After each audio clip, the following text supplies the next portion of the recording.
What's up, Yins guys? This week on Car Dad Bill, we have a remix. We have a 2021 Ford F-150 hybrid Super Crew. This is with the onboard generator in the back.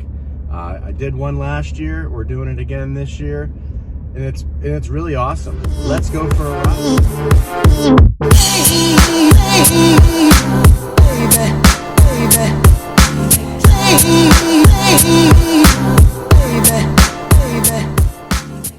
All right, guys, so first impressions of the Ford F-150 and the hybrid. So I feel like this is the way hybrid vehicles should be set up. I feel like this is a great use of the hybrid technology to give you high horsepower and high torque output, the ability to tow things, decent fuel economy, all these things put together, and then you get the Super Crew cab design that has more room in the back than you ever need.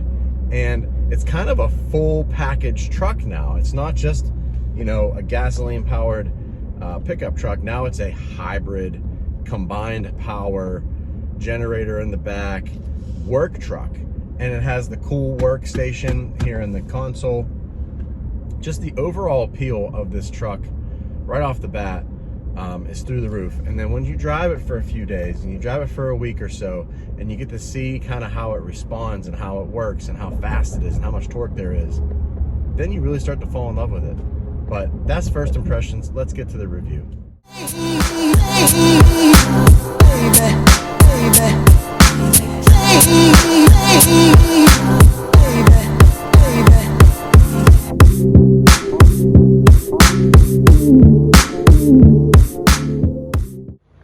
All right, guys, standing out front of the Ford F-150 hybrid, and the first thing you're going to notice is this new front end, and it's all reconfigured. This big grille, these running lights now that are on the outside edge, and then the dual LED projection bulbs up front are all new for the new F-150s. They look a little bit lower, right, in the front. They have a nice running board on the side. It doesn't move, it's static, it's fixed in place. This one does not have a sunroof, which I don't know if that's a deal breaker. I kind of feel like this truck doesn't need one. You can see the cameras underneath the mirrors to help you with your parking. You have your LED. These are actual like spotlights that shine out when you turn them on. Then there's the crew cab. Big back door, big back seat, good sized bed in the back. And then this tailgate is power. So you hit the button, just like in the video I showed you earlier, and it falls down on its own. Now, there's some clamp spots here to clamp things on. You have a ruler here that kind of shows you, inches and centimeters. And then your generator is on board right here with all of your plugs for whatever you need to plug into, turning the power on, recycling the things. There's a whole, and this is the 7.2 liter or 7.2 kilowatt back here on this truck. And then you have the regular liner in the back here. So to put that back up, you just hit the button again, or you use the button that's inside the cab, and it'll bring your truck bed up, tailgate up. Love the side lights that come around the side of the truck, because when you have your signals on, the signals are flashing out of there. And this is just a nice side tail light to show people when you're driving, that your tail lights are there and they can see them. Nice wheels, just a nice looking truck on the outside. Let's jump in, take a look inside. All right, guys, now we're in the truck. I'm gonna fire it up so you can see the built Ford Tough stuff come on. And then your screens. So notice that this screen is all digital. And this RPMs, see when it says 0.0, that means we're in electric mode. And it says right here, electric driving. And down here it says ready. So when you hit the gas, now the gas pedal, there's the motor. And it gives you your fuel economy, and it averages 20. So there you go. And now see how it just dropped again? Now it's back to electric. So there's no engine noise most of the time. Your eco behaviors up here. All of this here is all of your different settings all of your different things. They're all here. And there's no dedicated buttons on here for the screen. The only dedicated buttons up here are your power outlets, your cameras, your parking assist, your hazards, your traction control, and your hill descent control. When you come down here is where you have your HVAC controls, which are gorgeous. I love how this is all set up. Then you have your drive modes and your four-wheel drive and your locking right there, your trailer hitch, your pro trailer guidance. On this side, you have your headlights. These are those spotlights I was telling you about that come on, like this one's over here and that one's over there. This is your tailgate button, so you can drop your tailgate automatically that way. Parking brake, steering, or the pedals are adjustable. Your fuel door, your bed lighting, all that stuff's here. And then Ford has that little bit of a bump here in the armrest. So your armrest is down here, not up here. I don't like that. I hate this too. I hate this door. I hate that. I don't know why I don't like it, but I just don't. While we're here, there's the Bang & Olufsen sound system, B&O sound. Your blind spot monitor, but the door looks good. You have your faux wood grain here, some stitch work here, some soft here, and it has lots of storage. I left this water bottle in so you could see just how large that storage container is down there.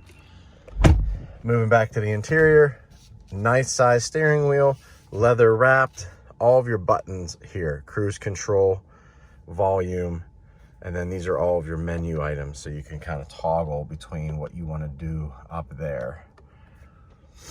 And then I like to have the fuel economy, or I even like to have the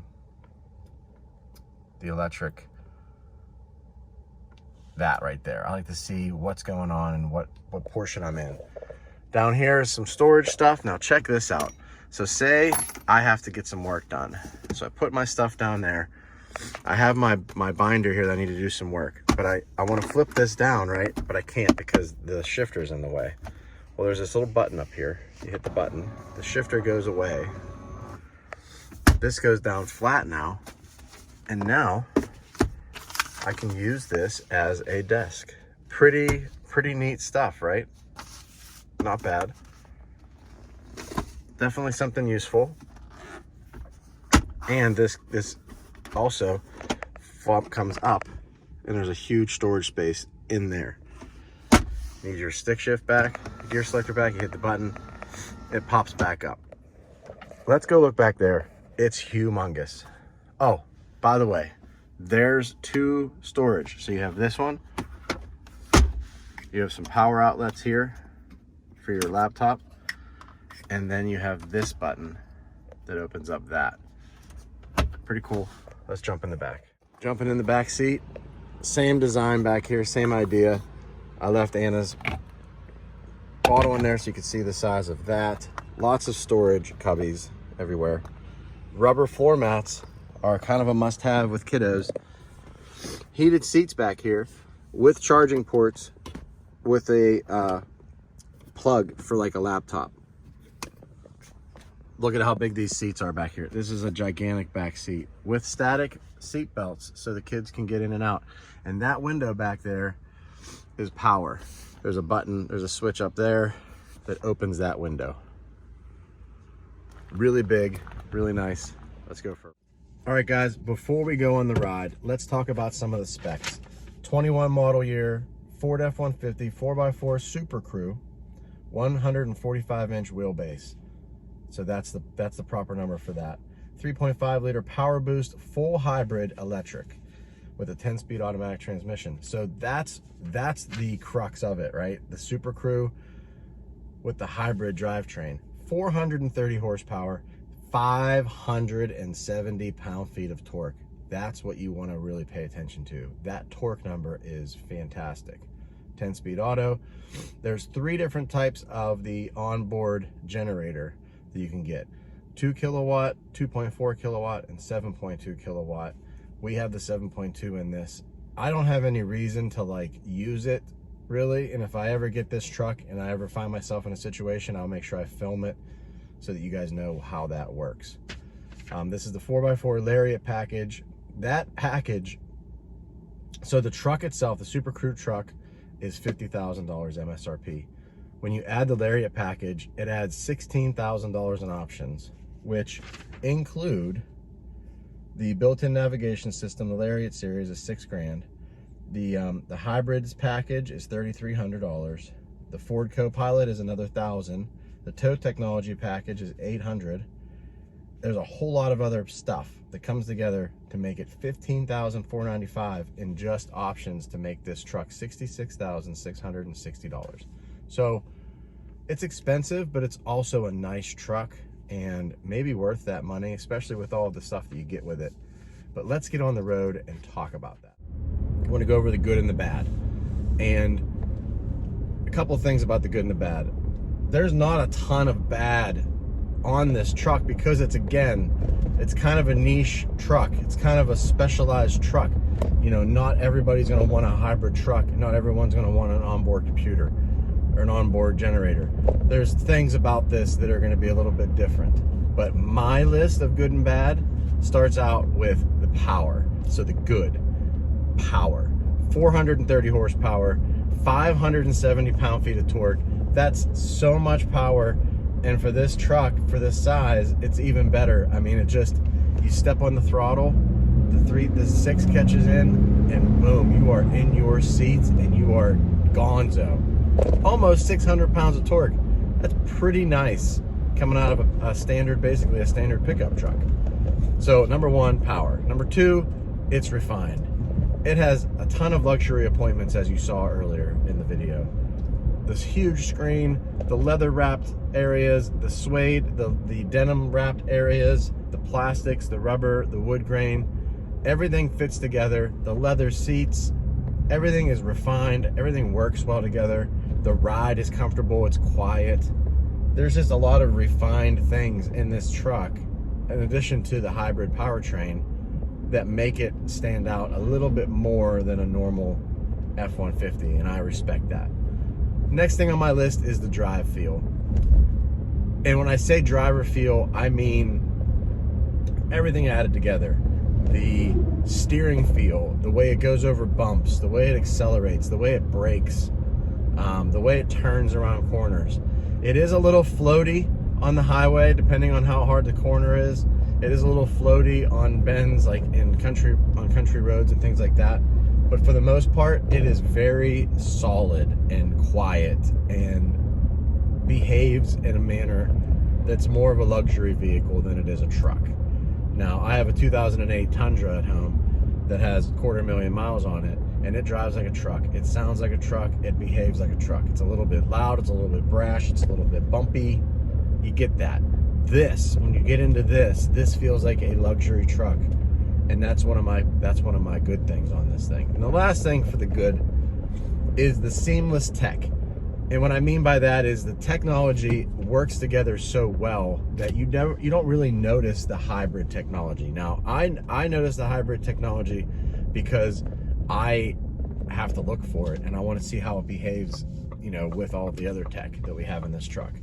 But when you go from normal speeds to like an urban area and slow down to under 30 miles an hour, it automatically goes to EV mode, and you're an electric vehicle at that point. You're riding on the battery and you're riding on the electric motor, and it goes silent, and the RPMs drop to 0, and it's awesome and it's seamless, and you don't even notice it until you pull up to somebody and they go, "Man, is that electric car? Is that electric truck?" And you're like, "Yeah, at the point right now, it is an electric truck.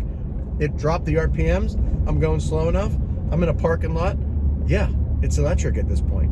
And then when you step on the gas, you don't even notice the change between electric to gas. You hear the motor, you hear the RPMs, you can see the gauge down here. It shows you what gear you're in, 1 out of 10, which is kind of crazy to watch you go up and down between 1 and 10.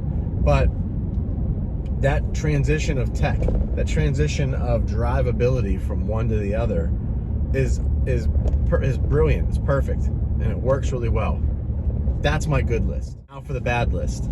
And the bad list, like I said before, it's not a completely encompassing thing, and it's kind of a nitpicky list, to be honest with you. But the first thing is the MPG, because it's average. It's okay. It's 20 miles a gallon, and that's average on both highway and city, and that's just my week driving it. So It could be better than that, I guess, in circumstances. It could be worse than that in circumstances, obviously towing something or something like that.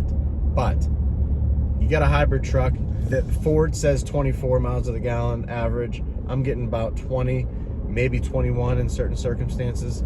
So I find that to be average, and I find that to be a little bit better than you would get without the hybrid stuff, but you don't get that torque without the hybrid. Second thing on my bad list is the turning radius, and I know that's a goofy thing to call out, but I found myself doing 3-point, 4-point turns, 5-point turns more than I normally would. I mean, even just trying to do a big U-turn in Beaver, I couldn't do it. I had to Austin Powers myself back and forth, and maybe that's because of the crew cab design. I mean, because my other truck is able to make certain turns one time, and this one seemed to have a little bit more difficulty in the turning radius, especially turning into parking spots, like in a parking lot, was a little dicey, and I had to back up, and I don't want to do that. So I noticed that it wasn't turning in as well as the other trucks. Third thing on my bad list is the sticker price, because you MSRP this thing at $50, you add the Lariat package, and now it's $66,000. Now, $66,000 gets you a full hybrid truck with a huge generator in the back, with lots of onboard power, huge amount of torque. So I don't know, maybe it's a give and take. Maybe if someone, you know, really wants something like that, this isn't a horrible price point. But I find it to be a little bit on the high side, and you know, that's just my opinion on that. Last thing, there's obvious limits, and there's obvious things that this truck can't do, and I just want everyone to be conscious of that. It's not a good or bad thing, really. It's just the obvious limits. It's a twin turbo V6 with a hybrid motor. It's got a crap ton of torque, and it can tow 7,700 pounds. It can't tow 9,000. It can't tow 10,000. So don't try it. And if you need to do something that's that heavy, then you need to get a vehicle that's made for that. So while some people say that towing capacity is not enough, or this and that, I mean, it is what it is. It's a hybrid pickup truck. It's not a Super Duty that has this huge diesel engine that you're able to do that with. So the obvious limitations are there. The hybrid drive, while I think that the hybrid drive is very seamless and works together really well, some people might think it's choppy. Some people might not know really how to drive it a little bit better to get that better feel out of it. But that being said,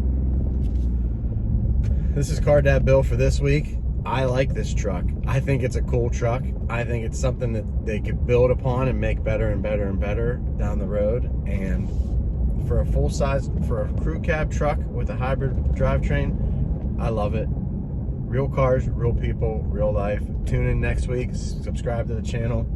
I appreciate you guys. We're over 300 subscribers at this point. I'm trying to get to that 1,000 mark as soon as I can. So tell your friends to subscribe. Drop comments in there. If you have any comments about any of these vehicles, if you want to see certain vehicles, if you want to talk about the one that I'm reviewing this time, I always try to answer all the comments. So I appreciate everybody. See you guys next week.